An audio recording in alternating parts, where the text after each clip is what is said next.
Bonjour.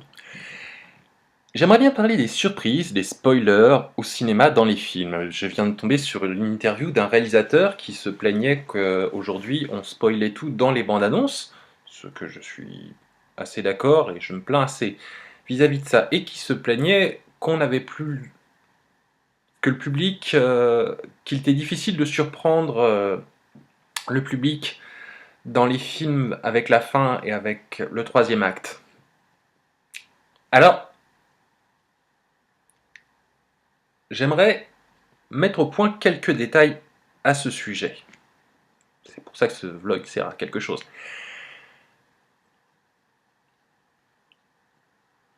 Salut. Je viens de tomber sur l'interview d'un réalisateur qui se plaignait qu'on avait... Salut. Je viens de tomber sur l'interview d'un réalisateur qui se plaignait qu'on spoilait tout dans les bandes annonces et qu'on n'avait plus le droit de faire des fins surprenantes et de faire un troisième acte qui prenne le public par surprise. Je suis pas tout à fait d'accord et je voudrais mettre au point certaines choses. C'est à ça que sert ce vlog. En premier lieu, les surprises, quand elles sont logiques, quand elles sont bien amenées, quand elles sont bien construites, je suis plus que pour. J'adore ça. Je suis fan de surprises, j'aime bien être cueilli, être surpris. J'aime bien, par exemple, dans un policier, ne pas avoir su qui était le meurtrier et qu'à la fin on me dise « Ah, en fait c'était lui » et retape-toi tout le film, tu comprendras que c'était lui depuis le début. Ah, ça j'adore. Quand ça a un sens, quand c'est logique, quand c'est bien construit, quand c'est bien amené, j'adore, je suis fan. Et le sixième sens de M. Night Shyamalan, j'avais adoré. Je m'étais complètement fait cueillir, je l'avais pas vu venir. J'aime bien les twists, j'aime bien quand ça fonctionne. Ce genre de surprise, il ne faut surtout pas les spoiler. Et quand c'est très bien construit, quand c'est très bien amené, je suis pour. Maintenant, ce genre de twist fonctionne si le réalisateur et le film sont plus intelligents que son public. Mais c'est pas toujours le cas. Et il y a des fois où les mecs se croient plus intelligents que le public, et ce n'est malheureusement pas le cas, et donc ils se plantent largement. De même, fin surprenante et twist surprenant, ça se fait dans les conditions où ça fonctionne.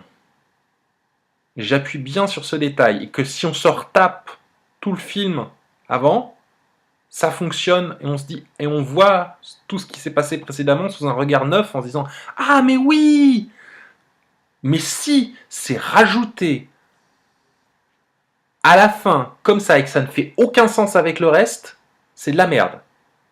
Si on fait une fin surprenante parce qu'elle n'a aucun rapport avec le reste du film et que ça ne fait aucun sens, c'est de la merde. Ce n'est pas une fin surprenante, c'est juste de la merde. À présent, à propos des spoilers. On se plaint que beaucoup de bandes annonces spoilent l'intégralité des films. Je suis assez d'accord. Maintenant, l'utilité des bandes annonces, c'est de donner envie au public d'aller voir un film et de dire au public ce à quoi il doit s'attendre en allant voir le film. Et j'appuie sur ce point. Pourquoi ? Parce que, pour reprendre l'exemple de M. Night Shyamalan, j'ai vu énormément de gens déçus par le film The Village. Pour prendre cet exemple-là. Pourquoi ? Parce qu'ils étaient persuadés d'aller voir un film d'horreur avec un monstre. Ils étaient persuadés d'aller voir un film de monstre avec un monstre qui allait apparaître à la fin du film. Or, il n'y a pas de monstre dans le film. Donc tous ceux qui allaient voir ce film-là, ils n'ont pas été surpris, ils ont été déçus. Ce n'est pas la même chose. Être surpris et être déçu, c'est pas pareil. Être surpris, c'est on vous donne ce que vous êtes venu voir, plus un retournement de situation, un truc que vous ne saviez pas qu'il y aurait en plus. Être déçu, c'est qu'on vous dise qu'il va y avoir quelque chose et on ne vous le met pas. Ça, c'est pas bon. Les bandes annonces servent à dire au public ce qu'il va aller voir. Maintenant, il ne faut pas lui dire dans la bande annonce tout ce qu'il va aller voir. Mais il faut quand même lui dire ce qu'il va aller voir. bien sûr, des fois l'exercice est plus que difficile. Et je pense à un film en particulier où la bande-annonce spoilait l'intégralité du film, mais je ne l'aurais pas fait la bande-annonce autrement. C'était la bande-annonce du remake de La Dernière Maison sur la Gauche. Si vous ne connaissez pas ce film, je vous obligerai pas à le voir, c'est un film de Rape and Revenge, c'est-à-dire que c'est un film où une jeune fille se fait agresser, violer, laissée pour morte, que ses agresseurs trouvent refuge chez ses parents, qu'elle arrive à survivre et arrive chez ses parents, et ses parents apprennent que donc les meurtriers, ses agresseurs sont chez eux, et à la toute fin du film, ils se vengent contre les agresseurs. Donc, vu que c'est à l'extrême fin du film que les parents vengent leur fille, on a envie de dire, montrer cette vengeance dans la bande-annonce, c'est spoiler. J'ai envie de dire oui. Mais non. Parce que le ton, l'intrigue, le sens du film ne serait absolument pas le même si on leur disait c'est juste l'histoire d'une nana qui se fait agresser et violer et voilà les criminels s'en sortent. C'est pas du tout la même chose. C'est pas du tout la même chose. Quand on vient voir le film, on vient voir les criminels payés à la fin. Donc ça doit être dans la bande-annonce et on doit savoir qu'à la fin... Et donc on spoil la fin, mais on est obligé. Parce que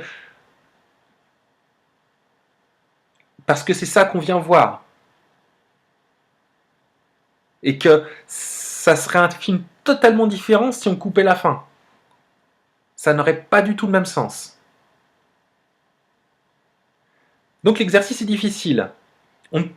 Contrairement à ce qu'on dit, on ne peut pas quand même mettre l'intégralité du film en 1 minute 30 de bande-annonce. Sinon, on se demande pourquoi on ferait des films de 2 heures. Il y a toujours des éléments qu'on ne peut pas inclure dans les bandes-annonces. Il faut des surprises, mais il faut que le public sache ce qu'il vient voir.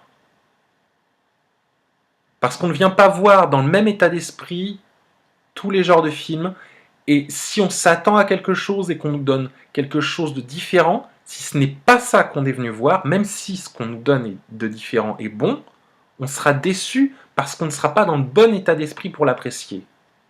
On sera mais, c'est peut-être bien, mais c'est pas ça que je viens voir.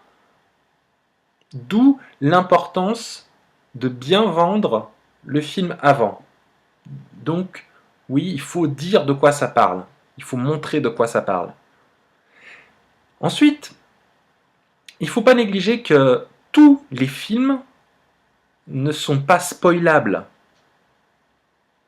Tous les films ne contiennent pas un twist, une surprise, un retournement de situation qui fait qu'on ne voit pas venir. Ce n'est pas vrai.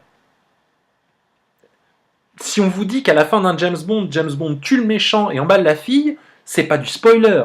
Vous le savez avant d'aller voir le film.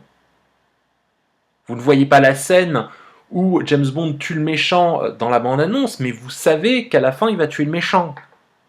C'est pas un spoiler. Il y a beaucoup de films, la plupart des films, on ne peut pas vous les spoiler.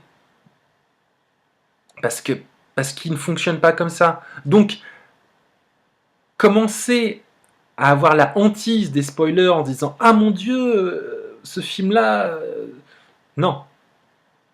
Tous les films ne sont pas spoilables. Bien sûr, il y en a qui le sont. Bien sûr, il y a des retournements de situation, des morts de personnages dans des séries, dans des livres, qui sont surprenantes et qui sont voulues comme telles. Et dans ce cas-là, bien sûr qu'il ne faut pas en parler. Mais créer une phobie en mettant tous les films, toutes les séries dans le lot en disant « Ah mon Dieu, si vous me dites ça, vous allez me gâcher la surprise, vous allez me gâcher tout le truc », ce n'est pas vrai. Par exemple, si on vous dit dans un film ou une série que tel personnage va apparaître, attention, apparaître, hein, pas mourir, apparaître, et bien en théorie, ça vous donne envie d'aller voir le film. Ça vous gâche pas la surprise de le voir, ça vous donne encore plus envie d'aller voir le film. Ça s'appelle vous le vendre. Voilà. Donc les surprises, oui, mais les surprises sont toujours des éléments en plus et pas des éléments en moins. Et une surprise, ça ne veut pas dire faire n'importe quoi. Ça doit toujours fonctionner dans l'ensemble. Ok? Ouais, c'est pas terrible ma façon de m'exprimer là. Bon, je vais couper là. Salut!